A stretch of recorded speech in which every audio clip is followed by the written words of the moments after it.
Hello friends, welcome to happy அன்னை தோட்டம். வாங்க, இன்றைக்கி நம்ம தோட்டத்தில் கனகாமரம் பூ இருக்குது, அது கொஞ்சம் பறிச்சிக்கலாம். அப்புறம் மல்லிப்பூவும் இருக்குதுங்க, மல்லி மொட்டாவே இருக்குது. ஏன்னா நான் ஊருக்கு போயிட்டு வந்த உடனே பார்த்தீங்கன்னாக்கா பூவெல்லாம் கொஞ்சம் நிறையாவே இருந்துச்சு. மல்லி செடியெல்லாம் ஃபுல்லாக சூப்பராக பூ பூத்து இருந்தது. அதை பூவாக பறிச்சிட்டேன். அன்னைக்கோட மொட்டாவும் இருந்தது, அதுவும் கொஞ்சம் பறித்து ஃப்ரிட்ஜில் வச்சுட்டேன். இந்த புதினா செடி, இந்த ஒயிட் கலர் பூவெல்லாம் பாருங்கள் எப்படி காஞ்சி போயிருக்கு. தண்ணி ஊற்றாமல் இருந்து பார்த்தீங்களா 3 நாளாக, அதனால் செடியெல்லாம் காஞ்சிருக்கு.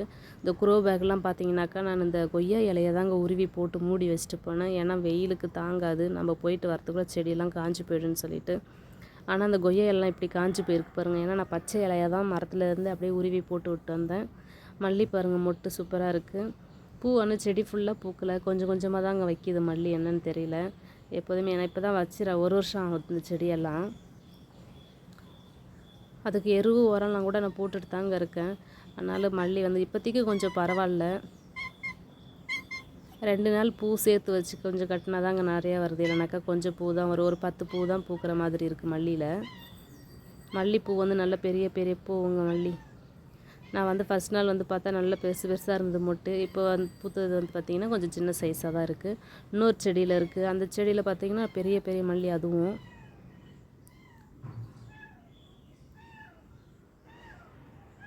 மல்லி கொஞ்சம் தான் இருக்குது. கொஞ்சம் நான் ஃப்ரிட்ஜில் வச்சுருக்கேன், ஏற்கனவே மொட்டா பறித்து பார்த்திங்களா, அதை வச்சுருக்கேன். இப்போ கனகாமரம் பூ இருக்குது, கொஞ்சம் அதுவும் பறிச்சுக்கலாம். இந்த மிளகா செடி பார்த்திங்கன்னா அப்பப்போ கொஞ்சம் கொஞ்சம் பறிச்சிக்கிறேன் நான். குழம்புக்கு தேவையான பச்சை மிளகாவும் சரி, அந்த பழுத்த மிளகாலாம் பறித்து அதுவும் குழம்புக்கு தாளிக்கிறதுக்காக யூஸ் பண்ணிக்கிட்டேன். இப்பயும் கொஞ்சம் காயெலாம் இருக்குது, அதுலேயும் பச்சை மிளகா இருக்குது. இந்த ஊசி கனகாமரம் பாருங்கள், அது ஒன்று ஒன்றா புத்தாக இருக்குது.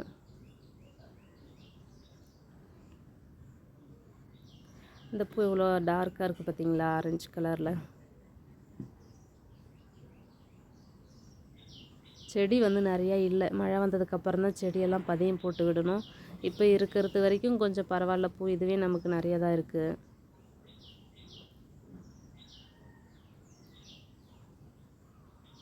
அது ஸ்லோவாக தாங்க பறிக்கிறதா இருக்குது. ஏன்னா வந்து நம்ம ஃபாஸ்ட்டானா கட் ஆகிடுது பூ. பச்சை மிளகாய் இருக்குது பாருங்கள்,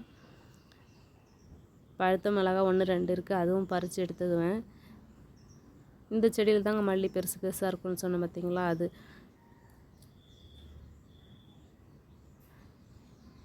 செடியெல்லாம் காஞ்சி போயிட்டு இருக்குது பாருங்கள், தண்ணி விடணும்.